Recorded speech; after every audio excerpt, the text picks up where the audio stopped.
Hello friends, welcome to கோம்ஸின் சமையல் உலகம். இன்றைக்கி நாம் பார்க்க போகிற ரெசிபி 7 கப் பர்ஃபி. 7 கப் பொருட்களை வச்சு பண்ணக்கூடிய பர்ஃபி இது. ஒவ்வொரு கப்லேயும் என்னென்ன எடுக்கிறோன்னு பார்க்கலாம்.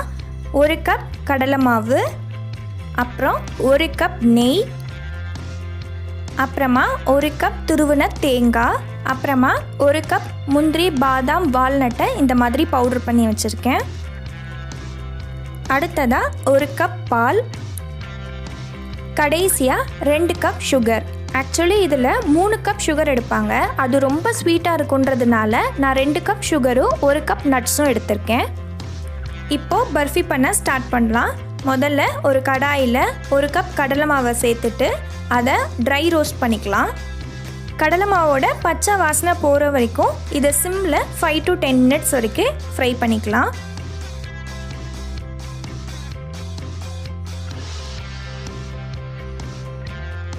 அதோட பச்சை வாசனை போனதுக்கப்புறமா ஸ்டவ்வை ஆஃப் பண்ணிடலாம். இப்போது இந்த கடலை மாவில் நம்ம வச்சுருக்கிற மற்ற இன்க்ரீடியன்ட்ஸ் எல்லாத்தையும் ஆட் பண்ணிடலாம். முதல்ல பவுட்ரு பண்ண நட்ஸ், அப்புறமா துருவின தேங்காய், அப்புறமா சுகர்,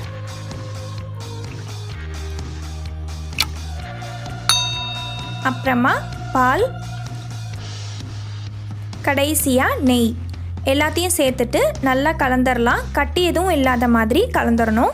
இப்போ நான் ஸ்டவ்வில் வைக்கல, இது எல்லாமே நான் கீழே வச்சு தான் நான் பண்ணுறேன். கட்டி இல்லாமல் நல்லா மிக்ஸ் பண்ணிவிட்டு அப்புறமா நம்ம ஸ்டவ்வில் வச்சுக்கிட்டா சரியாக இருக்கும்.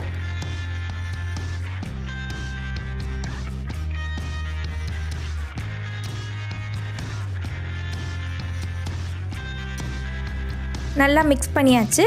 இப்போ இதை ஸ்டவ்வில் வச்சிடலாம். ஸ்டவ்வை மீடியம் ஃப்ளேமில் வச்சுட்டு இதை கைவிடாமல் நல்லா கலந்துக்கிட்டே இருக்கணும்.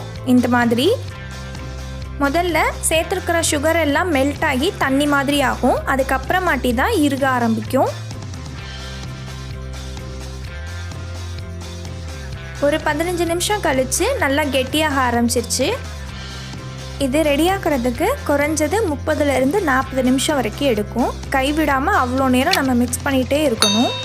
இந்த பர்ஃபி பொறுத்தளவுக்கு ரெடியாகிறதுக்கு முன்னாடியே நம்ம சீக்கிரமாக ஸ்டவ்வை ஆஃப் பண்ணிட்டோம்னா பர்ஃபி செட்டே ஆகாது, தண்ணி மாதிரி அப்படியே நிற்கும்.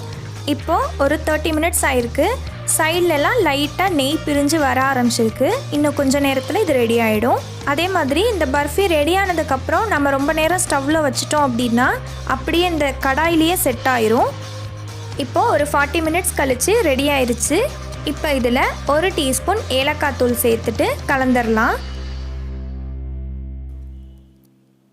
பாருங்கள், கடாயில் எதுவும் ஒட்டாத மாதிரி நல்லா சுருண்டு வருது. இதுதான் கரெக்டான கன்சிஸ்டன்சி. இப்போது ஸ்டவ்வை ஆஃப் பண்ணிவிட்டு ஒரு நெய் தடவன பாத்திரத்தில் இதை மாற்றிடலாம்.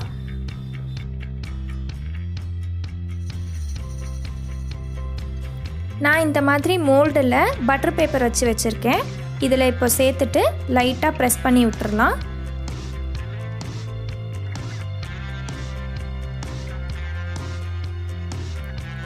இது நல்லா கம்ப்ளீட்டாக ஆறுனதுக்கப்புறம் பீஸ் போட்டுடலாம்.